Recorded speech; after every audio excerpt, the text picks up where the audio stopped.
Bilan 14 jours, c'est un bilan de satisfaction. Nous avons abordé la campagne avec sérénité. Nous avons abordé la campagne avec sérénité. Manam dugg nañ ci campagne bi ci xel mu dal déroulé ci xel mu dal kon bu ñëwé ba ci njeextal mi xel mu dal rek lañuy mëna am li tax nak mané xel mu dal dañoo am candidat boo xam ne li ñuy njëkk a gis ci moom mooy dafa dal bëggul violence ba pare am un programme ambitieux boo xam ne programme boobu ñu gis par rapport ak yeneen candidats yi son programme moo nekk le meilleur profilam moo nekk le meilleur profil kon ñun loolu moo dal suñu xel ndax wax dëgg yàlla dugg ci yëf bisimilahi rahmaani rahim di ci dugg di ko def étape par étape ruq bu nekk Sicap de 1 à 6 extension fu ne nga dugg fa seet na ku ne am bàyyiwul jeune bàyyiwul jigéen bàyyiwul mag bàyyiwul ndaw bàyyiwul aussi fépp foo xam ne ñu ngi fay def culte maanaam bàyyiwul jumaa bàyyiwul jàngu bi bàyyiwul chrétien bàyyiwul kenn kon fii ñu yegg si tey pour ñun nous avons vraiment une satisfaction la ñuy wax li ñuy yaakaar rek mooy xam naa ne suba ce sera la consécration ndax li mu liggéey incha allah suba la ñuy xam ne moom du comote li mu liggéey incha allah résultat bi dina ñëw suba. sunu candidat bu jëlee ndam li li ñuy xaar ci moom mooy lii nga xam ne commencé woon na ko di ko def booba jëlagul ndam li parce que avant mu jël ndam li dafa teg ay pas yi mu teg moo confirmé que ne moom war na mun a am maire bi ndax profil bu baax la li ñuy wax mooy dañ ko ciy accompagner. parce que luñ ko war a ajouter moom ci boppam wax na ak ñun ba ñun dañoo jël programme am ak yi mu war a def ñu approprier ko suñu bopp kon dañ ko approprier war a ànd ak moom gunge ko pour li nga xam ne préoccupation waa Sicap la ñu ànd ci ak moom jàppale ko ci ba résultat bi mu ci bëgg a am mu am ko ci loolu moo tax ñun amatuñ dara loo xam ne luñ koy war a yokk la xanaa peut-être encore des concertations pour xam naka la ñuy def pour accompagner ko ba lii nga xam ne proposé na ko Sicapwa yi mu mën ko def mu nekk réalité. ñi wax ni tey c'est la fin presque de la campagne ñi ngi sant yàlla le fait que ñun ñëpp il y a eu une certaine mobilisation et il y a un engouement bu tax population yi adhéré au programme de la candidate de Zahra Iyane Thiam mais population yëpp génn nañu parce que xool nañu seen mbébét. xool nañu diagnostiqué nañu seen ay problèmes ñu apporter ci ay solutions ay esquisses de solutions et ces solutions là déjà depuis quelque temps gis nañu mi ngi déroulé wu et léegi nag campagne bi permettre na à ce que tout un chacun mën a daw gis sa ay mbokk sa ay am di jàmm pour ne leen kaay leen ñu jàppale gox bi kaay leen ñu jàppale suñu bopp kaay leen ñu jàppale liste bi nga xam ne moom la ñu investir Zahra Iyane Thiam pour le devenir des Sicap parce que dañu soxla ne Sicap bu bees mais Sicap de référence mais au-delà de cela Sicap bi nga xam ne yaakaar dana fi dellu si loolu moom moo tax ñëpp ñu dajaloo tey jii di def benn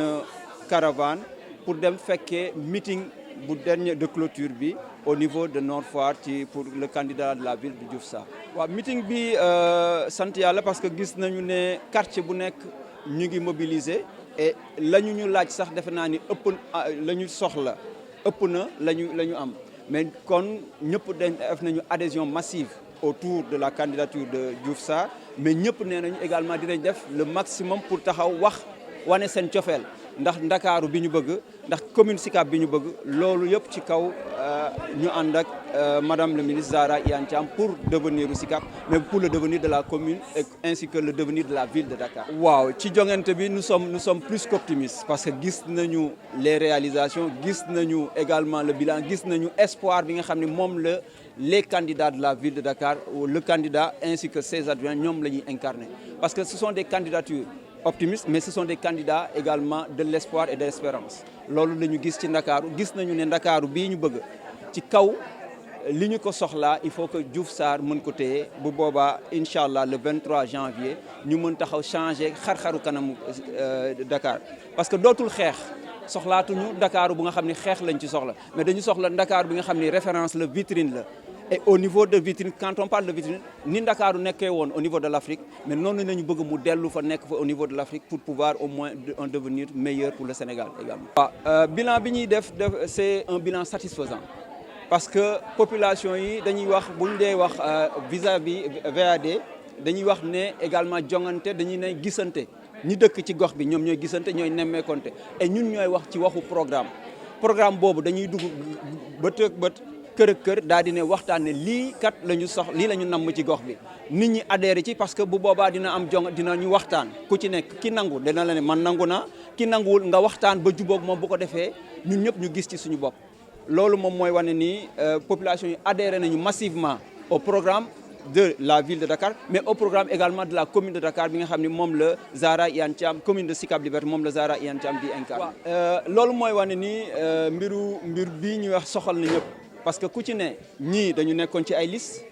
ñii nanguwuñu woon ànd mais bi ñu demee ba waxtaan ñoom ñëpp daw nañu daal ne gis nañu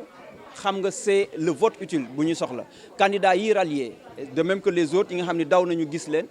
gis nañu ne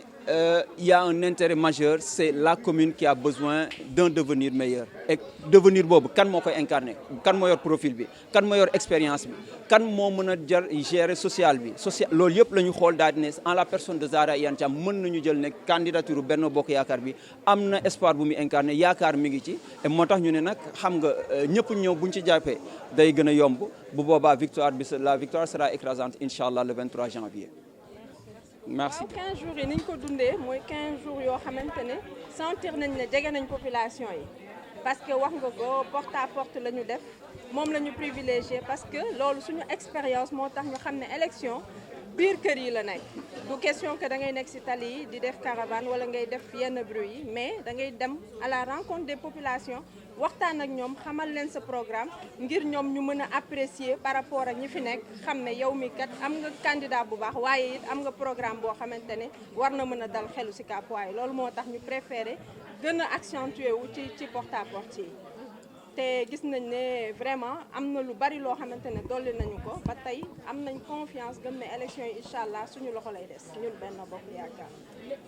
ci doléance yi ngeen taataan ci askan wi yan ñoo leen ci gën a marqué. doléance yi li ñu ci gën a marqué askan wi déjà am nañ seen ñaan te it jox nañ ñu ay conseils wax ñu ne tey bu ñu toogee ci boppu mairie bi bëgg nañ ñu gën leen a jege leen ci seen ay jafe-jafe yi nga xamante ne boobu ba tey commune bi soxla nañ ko te mënuñu ko woon am donc ñoom tey am nañ yaakaar ci madame le ministre Zahra Iyane Thiam pour que bu fi toogee mu mën a taxaw ci saafara jàngoro yooyu nga xamante ne am na ci commune bi lu mel ni demande nañu problème mu pavage tali yi am na yoo xamante ne baaxul c'est pas praticable ak li nga xamante ne mooy lumière yi tey Sicap am na côté yoo xamante ne dafa lëndëm bu guddi jotee nit ñi duñu ñemeeti sax génn donc yooyu yëpp askan wi jox nañ ñu ko te it noté nañ ko déjà jëloon nañ ko vraiment ci suñu programme détaillé ci lu am solo mais li ñu askan wi dolli aussi noté nañ ko te bu ñu fi yàlla tegee gëm naa ne duñ leen décevoir parce que ci seen waaw rek la ñuy mën a dox ak li nga xamante ne ñoom ñi ngi koy xaar ci ñun ñu nekk ci doon seeni Baay Faal xam nga ñun yàgg nañu politique am ay leader suñu coalition ku ko gis depuis ñu toog fi je pense que on a fait plus de 12 ans ensemble te loolu yëpp ci jàmm lañ ci nekk ak ci cohésion donc ñun foofu la ñu puiser suñu force gëm ne population yi mënoo ne da nga leen di diriger ba pare di leen wan violence da nga leen di wan dal wan leen ne yow mii li ngay wut xam nga ko te buñ la ko joxee di nga ko mate ku dem nag di verser wu dans la violence c'est parce que amuloo argument xaj na amuloo programme te it buñ la fi tegee ëllëg amuloo dara loo mën a proposer population yi alors que ñun nag c'est le contraire moo tax ñun mënuñu verser wu dans la violence dañuy ñëw présenter suñu programme présenter suñu candidat xam ne kat ñun kii ñu yor vraiment mooy espoir u Sicap ki ñu yor buñ ko joxee Sicap incha allahu rabbi dinañ nekk commune de référence ba nga xamante ne tey ñëpp dañuy ñëw roy su ñun moo tax vraiment ñun ñuy moytu violence di ko moytul suñu bopp di ko digal ñeneen ñëpp pour ñu moytu ko ndax violence amul njëriñ commune bi ñun ñoo ko bokk ku fi gaañ nit defe naa sa dëkkandoo nga gaañ donc ñu def ko ci jàmm def ko ci fair play ba nga xamante ne bu dimanche wala lundi ñëpp dañuy nekkaat ci jàmm dund ci jàmm te xam ne ñun ñëpp ay doomu Sicap Liberté lañ élection la kii day gagné que le ñàkk mais lépp rek ñu def ko ci fair play ak jàmm daal ak dal. ñun élection maîtriser nañ ko code électoral lépp loo xamante ne digle na ko suñu sañ-sañ fi mu commencé ba fi mu yem maîtriser nañ ko xam nañ ko moo tax xamal nañ ko tamit suñuy ñooñ xam nañ ne campagne bi tey si minuit lay jeex te incha allahu rabbi bu jeexee dinañ respecter règles yi def leneen loo xamante ne beneen phase parce que même bu jeexee minuit ñun am na loo xamante ne c'est à l'interne am na organisation bu ñu war a mën a organiser wu ba xam nu ñuy taxawee dimanche ci journée boobu lépp ci dal population yi mën a génn voter ci jàmm ak ci salaam kii gagné incha allah benn bokk yaakaar ak suñu candidat gagné incha allah ñu continuer suñu dund comme niñ ko doy defee rek. dëkk tamit dafa am yoon ndax ñooñu ay doomu jàmbur lañ ndax nit boo nekkee ci gox mooy li ma wax léegi da ngay moytu ay baaxul te ay du yem ci boppu borom. kooku ñu gaañ tey maara deytaane xaj na bu fekkonte ne amul woon taxawu mën nañ ne lu naqari ñëpp dina am ñoom ñi ko def sax dina leen naqari mais heureusement teel na am taxawu ba fii may wax ak yéen jógeegul hôpital bu defee li nga xamante ne mooy ay premiers soins bu ñëwee incha allah dinañ xool li nga xamante ne mooy yoon parce que mënuñu continuer tam ci siège bi fu ñu fekk suñu ndaw ñi di leen attaqué mënul nekk ndax ñooñu it ay doomu jàmbur lañ ay doomi Sicap lañ kenn waru leen a jóg di leen xoqatal comme ça donc loolu après dinañ xool ban taxawaay la